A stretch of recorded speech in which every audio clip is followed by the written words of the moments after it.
Alors bonsoir tout le monde, j'espère que vous allez bien. Mathieu Martel avec vous en ce dimanche 3 décembre. 3 décembre 2023 en pleine tempête de neige. J'espère que vous allez bien en direct de Montréal, de la Casa Essentia. Alors ce soir un petit live, comme la plupart des dimanches. 19 heures. J'espère que vous allez bien. Je vous invite à me saluer dans le clavardage et nous allons bien sûr commencer notre sujet dans quelques instants. N'oubliez pas de me signaler à savoir si le son est adéquat et si l'image est bonne, bien sûr. Alors, on laisse le temps aux gens de se joindre à nous. On va commencer avec les points d'information. Sachez que nous avons eu une rencontre, oui, une rencontre ce vendredi dernier au Yoga Shack à Montréal. Alors, c'était vendredi le 1er décembre. On était un tout petit groupe. Il y a eu quelques absents, quelques annulations de dernière minute, mais ça s'est quand même bien passé. Dans une perspective intimiste, nous avons parlé vendredi, nous avons élaboré le sujet qui s'intitule L'art d'aimer. On va faire un petit retour ce soir sur cette approche, sur ce sujet, avec une citation de Nietzsche. Je vais vous faire une petite lecture à la fin de ce webinaire, de ce petit Facebook Live. Donc, je lirai un passage de l'aphorisme 334 publié par Nietzsche dans le Gai Savoir en 1882. Donc, je vais vous lire ce texte et bien sûr aussi le commenter dans quelques instants. Sachez que nos conférences, nos Facebook Live ont lieu depuis mars 2023. Nous en sommes rendus à plus de 250 rencontres qui sont toutes disponibles sur ma page Mathieu Martel, philosophe sur Facebook. Vous allez dans la section vidéo, vous allez aussi dans la section événements. Justement, ah ben oui, je vais partager aussi, oui, section événements. Notre prochaine rencontre en présence aura lieu en février le 23. Donc, petite pause bien méritée de, comment dire, janvier, février, 2 mois et 3 semaines pour les rencontres en présence. Cependant, on sera de retour dans 1 mois et 7 jours environ. Et je vais vous mettre dans le clavardage notre rencontre. Si vous n'êtes pas déjà inscrit, je vous invite à vous inscrire. C'est gratuit. Webinaire philosophique avec Vox Populi, notre 16e webinaire en plus de 1 an et quelques mois. Qui est le dieu de Spinoza? Je suis en train de préparer cette rencontre. Je vais vous présenter le dieu de Spinoza. Et bien sûr, faire des comparaisons avec Descartes et aussi le dieu des livres, bien sûr, révélés. Voilà, des livres sacrés. Alors, ça sera notre présentation. C'est un samedi 13 janvier 2024 pour commencer l'année. Vous pouvez vous inscrire et si vous ne pouvez pas assister au webinaire en direct à 10h heure de Montréal ou 16h heure de France, vous vous inscrivez, vous recevez l'enregistrement vidéo que vous pourrez écouter en différé ou ce qu'on appelle en replay. Mis à part cela, moi et Jean Rivette de Vox Populi, on est en train de préparer vraiment un super projet. Et peut-être d'ici 10 ou 12 jours environ, le projet sera disponible. Écoutez, je peux simplement un peu vous parler du thème. On appellera ça le défi philo, janvier 2024. Donc, j'en dis pas plus.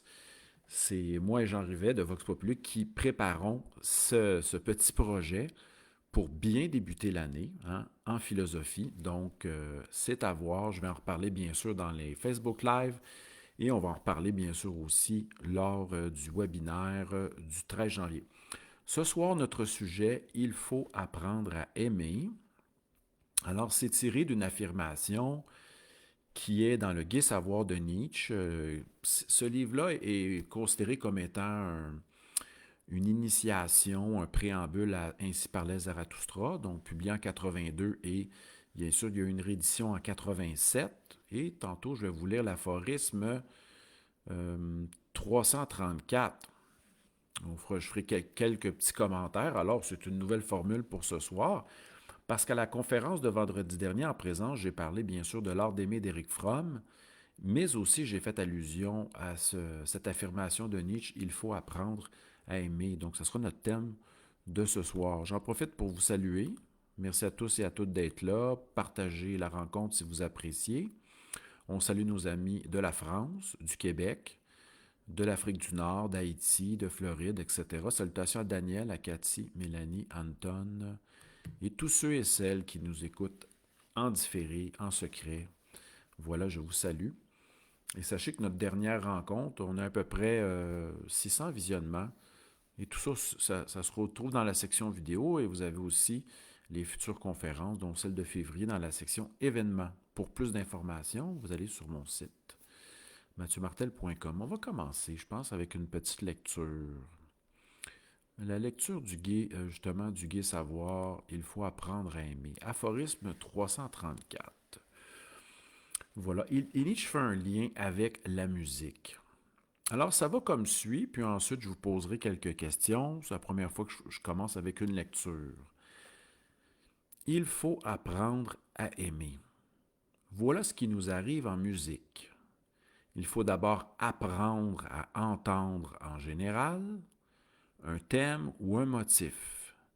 Il faut le percevoir, le distinguer, l'isoler et le limiter en une vie propre.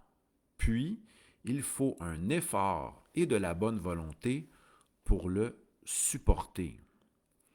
Malgré son étrangeté, pour exercer de la patience à l'égard de son aspect et de son expression, de la charité pour son étrangeté.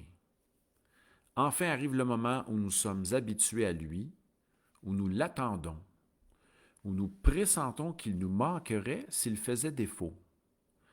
Et maintenant, il continue à exercer sa contrainte et son charme, et ne cesse point que nous n'en soyons devenus les amants humbles et ravis, qui ne veulent rien de mieux dans le monde que ce motif et encore ce motif.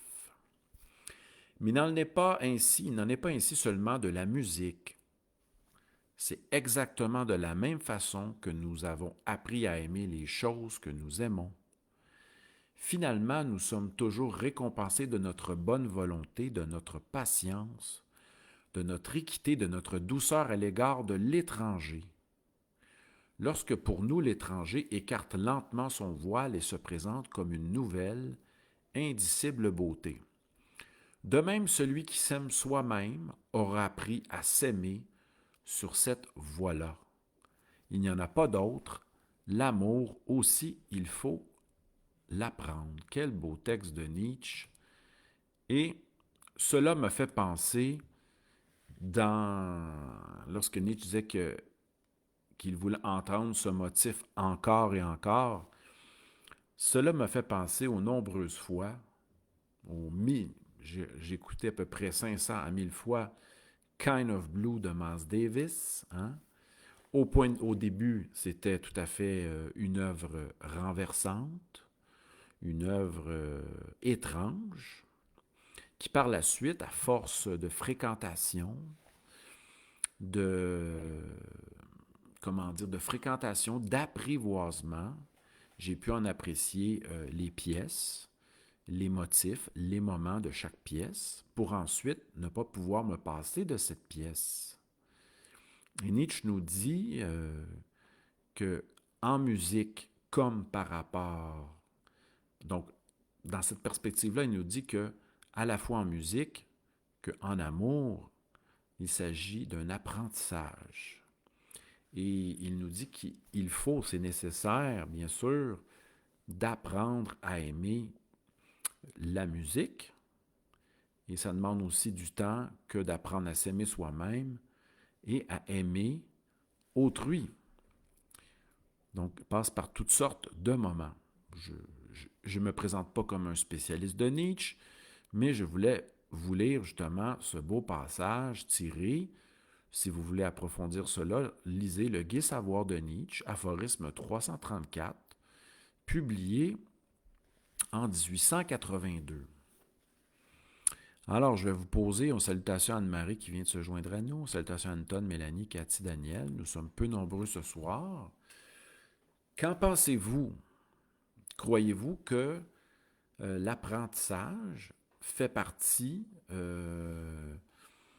est partie intégrante de l'amour? Croyez-vous qu'il il est nécessaire aussi que d'apprendre à se connaître soi-même. Et encore plus, croyez-vous que la musique est affaire d'apprentissage? Donc, Nietzsche semble relier les trois. Hein, je le répète, il le dit ici à la fin. Voilà, je vais juste ramener le texte. De même, celui qui s'aime soi-même aura appris à s'aimer. Hein? Socrate nous parle du fameux « connais-toi toi-même ». Nietzsche ici nous invite à apprendre à nous aimer nous-mêmes. Mais qu'est-ce que cela veut dire que de s'aimer soi-même? Je pourrais quand même y aller avec cette question-là. Qu'en pensez-vous?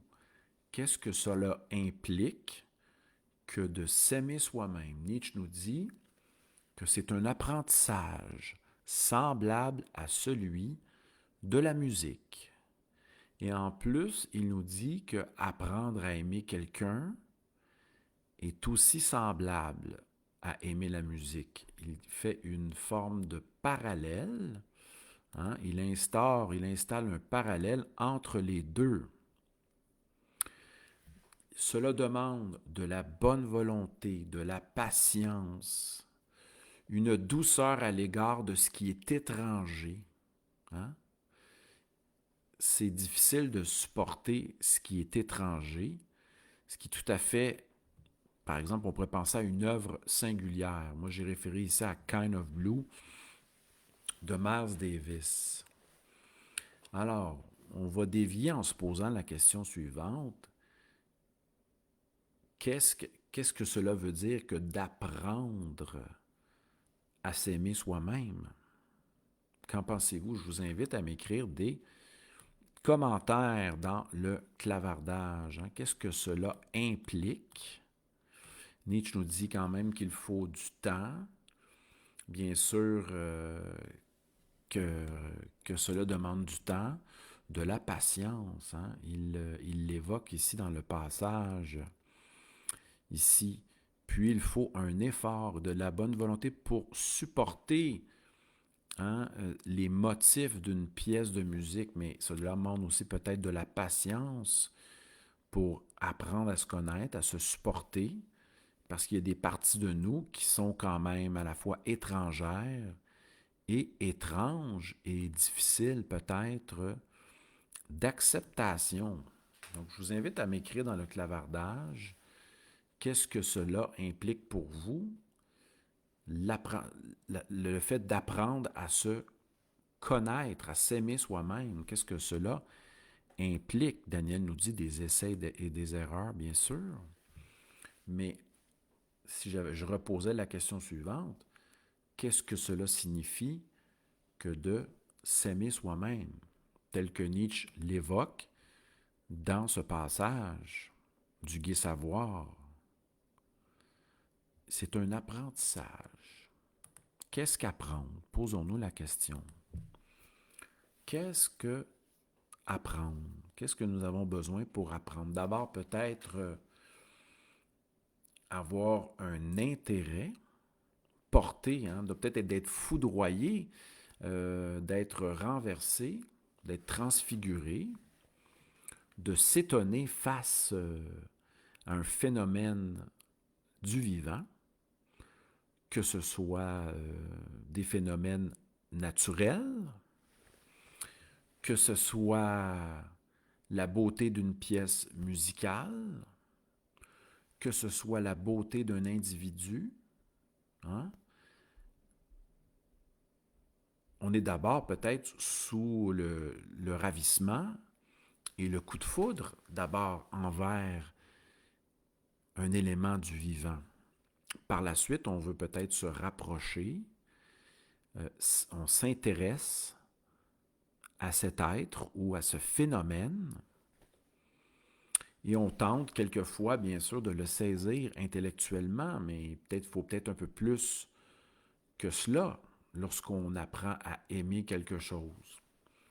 Je me rappelle, lorsque j'ai commencé la pratique de la basse le 21 juin 2020, Je n'avais jamais fait résonner une corde, mais j'étais quand même un mélomane aguerri, passionné d'écoute musicale depuis mon enfance et sensible à la fois aux mélodies, au rythme, à la vibration et passionné d'investigation musicale, de découverte. Et lorsqu'on écoute un album, chose que les jeunes ignorent aujourd'hui, il y en a quelques-uns encore qui écoutent des vinyles, etc. Mais lorsque je pose la question, quel est votre album concept qui a marqué votre vie, les jeunes m'ont dit, monsieur, de quoi vous parlez? Donc, un album concept, c'est un monde que l'on pense, on pourrait penser à Moondance ou Astral Weeks de Van Morrison. Pourquoi pas, regardons Joshua Tree de U2 et encore un album Metal de Pink Floyd ou Kind of Blue de Miles Davis, des albums concept où nous pénétrons dans un univers qui va totalement changer notre manière d'éprouver le monde, de vivre et de percevoir, de ressentir le monde. Donc, pour celui qui a Dark Side of the Moon, nous dit Daniel, bien sûr, il y en a plein d'albums concept. Merci pour les suggestions. Mais revenons à nos points. Donc, j'ai appris de façon autodidacte à jouer de la basse. Et la première fois, c'était de faire résonner une corde. Par la suite, c'était d'écouter, de sélectionner les pièces qui me faisaient vibrer durant ma jeunesse et mon adolescence et même après, de réécouter encore et encore. Mais ces albums-là, je les avais aussi, j'avais découvert ces albums-là, je les avais approfondis et écouter encore. Et c'est cela, apprendre à aimer, donc c'est une forme de fréquentation et un intérêt envers, comme disait Spinoza, envers un objet d'amour. Et là, on me demandait à la conférence vendredi, mais Mathieu, qu'entends-tu par objet d'amour? C'est la grande question dans l'éthique de Spinoza. Par quel objet d'amour votre esprit est-il intéressé? À quel objet d'amour votre esprit est-il intéressé? Laissez-moi décliner quelques réponses. Il peut s'agir de la musique. Il peut s'agir d'un être humain. Il peut s'agir d'une passion pour l'histoire. Si à quel objet d'amour votre esprit est-il intéressé? Et lorsqu'on s'intéresse, on tente d'en apprendre plus, d'approfondir, comment dire, de faire certaines recherches et de se rapprocher, d'apprivoiser l'œuvre en question. Et Nietzsche, justement, parle dans son Gai Savoir, il parle en termes musicaux au début, c'est ça, il dit, il faut d'abord apprendre à entendre en général, ensuite un thème et un motif, le percevoir, le distinguer, l'isoler, puis ensuite, c'est question de le supporter et de découvrir sa singularité.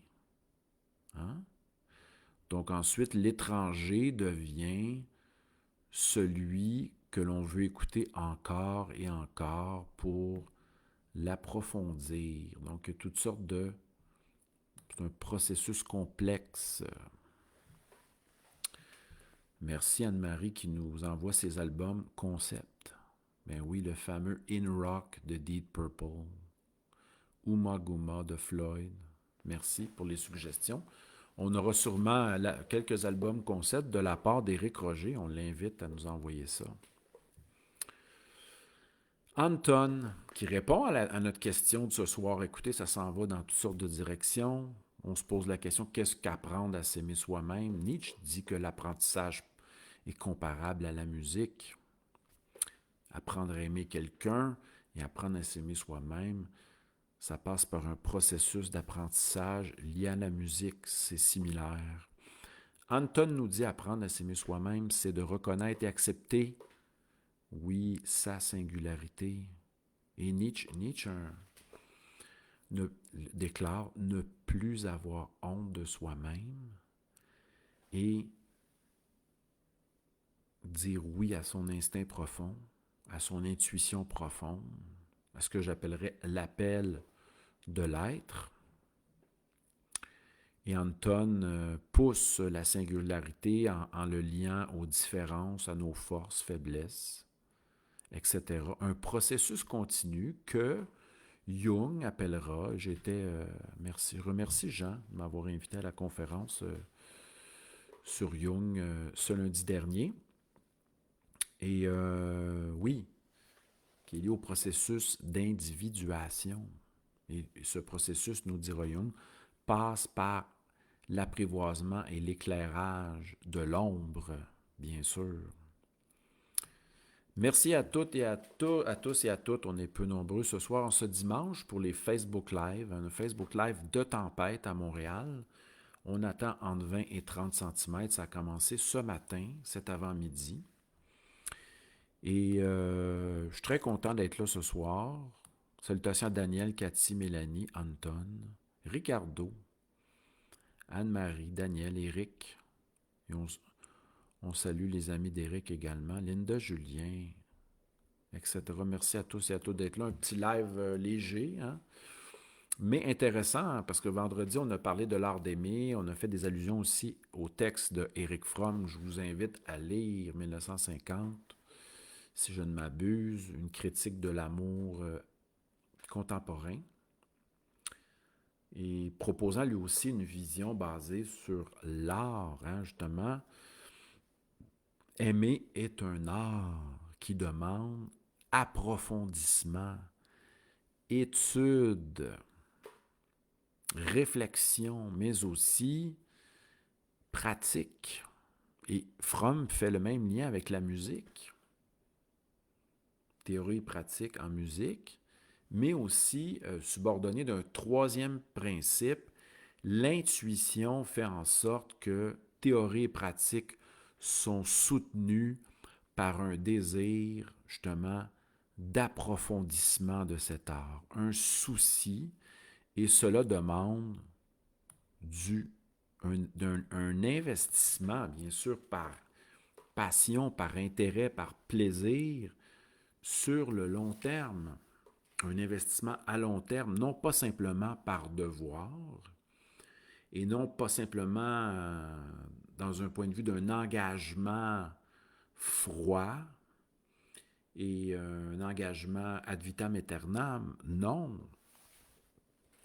Mais c'est parce qu'on veut approfondir cette relation à la fois à autrui et à la musique. Et cela demande du temps et une perspective, un horizon vaste. Hein? Donc, de mon côté, ça fait 3 ans et quelques mois que je pratique la basse et je me laisse 10 ans pour l'approfondissement, tout en nourrissant le feu, hein, du coup de foudre, c'est-à-dire qui a émané du coup de foudre. Donc, nourrir la passion, le goût, l'intérêt et le plaisir de jouer. Et aussi, je me disais cet après-midi, lorsque je pratiquais certaines pièces, je m'extasiais devant certaines compositions de base de certains bassistes, comme notamment Cliff Burton de Metallica. Écoutez, j'ai dit, mais c'est génial. Il y a des pièces qui sont totalement géniales. Je vois l'harmonie, le rythme, la mélodie des qu'on pourrait dire en anglais la mélodie de ces compositions, hein, à la basse, génial. Et je pense aussi à Jack Bruce, je pense bien sûr à John Paul Jones et à d'autres et ça s'appelle de l'émulation positive. que de voir, de ressentir la beauté de la pièce, parce qu'elle est, bien sûr, on dit que c'est une pièce qui, justement, cette partition de base, c'est qui va mener la pièce en elle-même, qui est à la fois mélodique, rythmique et harmonique. Hein, c'est une forme, c'est aussi les fonctions de la base en tant que fondement rythmique, harmonique et mélodique d'une pièce, et on s'extasie, et c'est là qu'on découvre aussi, c'est là comment dire, on voit, on perçoit une forme de beauté esthétique digne des grands génies, ou des grands hommes, des grandes femmes, des grands compositeurs. Et c'est ça aussi, apprendre à aimer, c'est de dire, ah, je vois dans cette composition quelque chose de totalement singulier, mais totalement beau également et vibrant. Voilà pour mes petits commentaires. Merci tout le monde d'être là, d'être présent à ce petit live. Et au début, je me demandais, je me disais, je vais peut-être revenir sur ma conférence de vendredi, où j'ai parlé justement de l'art d'aimer, mais je faisais aussi allusion à Montaigne, parce que l'art d'aimer peut aussi impliquer un art de vivre. Et je me suis dit, ah oui, je vais commencer avec la belle citation de Nietzsche, il faut apprendre. C'est drôle parce que c'est quand même une injonction. Certains ne seront pas d'accord avec ça, diront que non, non, l'amour est une sensation agréable, c'est une connexion inexplicable, ineffable, on ne peut pas parler de cela. Et, mais Nietzsche le voit sous l'angle d'une fréquentation où il y a apprentissage, mais rapprochement. Donc, c'est assez intéressant comme vision de l'amour. Et il l'associe à la fois, il dit que c'est le même processus qui opère dans la rencontre avec autrui et le même processus, il y a un peu ma vision, qui se développe dans l'apprentissage de l'amour de soi. Et sur ça, on dirait que sa théorie de l'apprentissage est transdisciplinaire ou est liée à différents types de, de champs d'études, qu'on parle l'amour de soi, l'amour d'autrui, etc. Je trouve ça intéressant qu'il y ait un trans-apprentissage. Voilà. Pour ceux qui viennent d'arriver, simplement pour vous dire qu'on sera en pause pour les conférences en présence, on se revoit le 23 février, mais si vous regardez dans le clavardage, le 13 janvier, on a notre super rencontre sur Spinoza, déjà 45 inscriptions.